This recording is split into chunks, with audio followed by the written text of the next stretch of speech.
अस्सलाम वालेकुम दोस्तों, जॉली हसीम हाजिर है फिर नई एक वीडियो के साथ। दोस्तों जो मेरा जॉली हसीम के हेल्थ सेक्शन है, इसके अंदर मुख्तलिफ किस्म के मैं आपके लिए वेजिटेबल, फ्रूट्स, हर्ब्स, स्पाइस, मुख्तलिफ खाने पीने वाली चीज़ों के बारे में इंफॉर्मेशन लेकर आता हूँ। आपको न्यूट्रिएंट फैक्ट्स बताता हूँ, आपको बेनिफिट्स बताता हूँ, आपको साइड इफेक्ट्स बताता हूँ। तो दोस्तों आज मैंने आप लोगों के लिए एक जो है फ्रूट को सेलेक्ट किया है। तो दोस्तों आज मैं आपको हरीर के बारे में इंफॉर्मेशन दूंगा। और दोस्तों हरीर को इसके अलावा हरड़ के नाम से भी पुकारा जाता है, और दोस्तों इंग्लिश के अंदर समारंबुलन फ्रूट्स भी बोला जाता है। इसके अलावा टर्मिनेलिया चिबोला भी बोला जाता है। दोस्तों इससे मुख्तलिफ तरीके से इस्तेमाल किया जाता है इस फल को। इससे ज़्यादातर जो है मुरब्बा जात बनाए जाते हैं, अचार बनाया जाता है। हाँ दोस्तों हरीर का मुरब्बा बहुत मशहूर है मुख्तलिफ बीमारियों के इलाज के लिए। और दोस्तों हरीर का जो आबाई वतन है और साउथ एशिया है, पाकिस्तान इंडिया के अंदर वाफिर मकदार के अंदर ये पैदा होता है। दोस्तों इसके बहुत सारे फायदे हैं, इसके बहुत सारे इस्तेमाल हैं। और दोस्तों ये मुंह की स्मेल को दूर करता है, खाने को हजम करता है, पेट के कीड़ों को ख़त्म करता है, जोड़ों के दर्द के लिए बेहतरीन है। और दोस्तों इसका जो मजाज है सर्द खुश्क है। और दोस्तों ये दिमाग को ताकत देता है, याददाश्त को तेज बनाते हैं, पुरानी से पुरानी कब्ज को दूर करता है, मैदे की तेजाबियत को दूर करता है, आंतों की हर किस्म की इन्फेक्शन को दूर करता है, आंतों को साफ करता है। और स्पेशली दोस्तों ये बालों की सेहत के लिए बेहतरीन है, बालों में से सिकरी खुशी को ख़त्म करता है, बालों को काला स्याह करता है।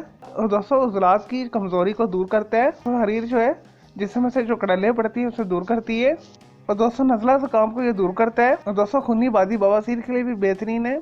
और दोस्तों स्किन को खूबसूरत बनाता है, स्किन के ऊपर एक खास किस्म की चमक लेकर आता है, स्किन को झुर्रियों से पाक करता है। और दोस्तों क़ुव्वत मुदाफ़ा में इजाफा करके खतरनाक किस्म के बैक्टीरियाज और वायरस से ये बचाता है, जिसमें से खारिश को ये खत्म करता है। और दोस्तों जैसा कि मैंने बताया है मैदे की सेहत के लिए बेहतरीन है, मैदे की तमाम बीमारियों का इलाज इसके अंदर है। तो मैदे के अल्सर के लिए भी ये बेहतरीन है।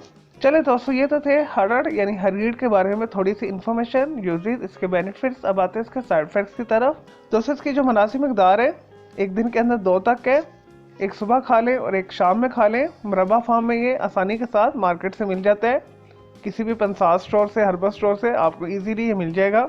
दोस्तों इसे ज़्यादा मकदार में मत खाएं, इसे एहतियात से खाएं क्योंकि फाइबर से भरपूर होता है। बहुत ज़्यादा खाने से पेट ख़राब होता है, लूज मोशन लग सकते हैं, आपको पेट के अंदर शदीद दर्द हो सकती है। और ऐसे अफराद भी इसे कम खाएं जो शुगर के मरीज़ हैं। और दोस्तों जब आप इसे शीरे में से निकालें, इसे धो लें, धो के खाएं तो ज़्यादा बेहतर है कि अच्छे रिजल्ट्स के लिए। चलें दोस्तों मैं उम्मीद करता हूँ आपकी हरीर फ्रूट यानी हरड़ फ्रूट के बारे में मैंने जो आपको इन्फॉर्मेशन दी है, यूजेस बताएं, इसके बेनिफिट्स बताएं, इसके साइड इफेक्ट्स बताएं, आपको ये वीडियो पसंद आई होगी। अगर मज़ीद कोई सवाल है हरीर के मुरब्बे के हवाले से, हरड़ के हवाले से, तो जस्ट कमेंट के अंदर क्यूरी कीजिएगा, तो मैं उसका ज़रूर रिप्लाई करूंगा। और दोस्तों मेरे इस वीडियो को आपने लाइक करना है, कमेंट्स करना है, शेयर करना है, फ्रेंड्स एंड फैमिली के साथ शेयर करना है। मेरा दूसरा चैनल है ग्राफिक्स एंड आर्ट्स का कलर क्लाउड के नाम से, उसे भी सब्सक्राइब कर लें। और दोस्तों मेरे दोनों चैनल के बेल आइकन को जरूर क्लिक कीजिएगा ताकि आपको लेटेस्ट अपडेट और नोटिफिकेशन मिलते रहें। चले दोस्तों अब मैं आपको मिलूंगा एक न्यू वीडियो के साथ। मुझे इजाज़त दें, टेक केयर।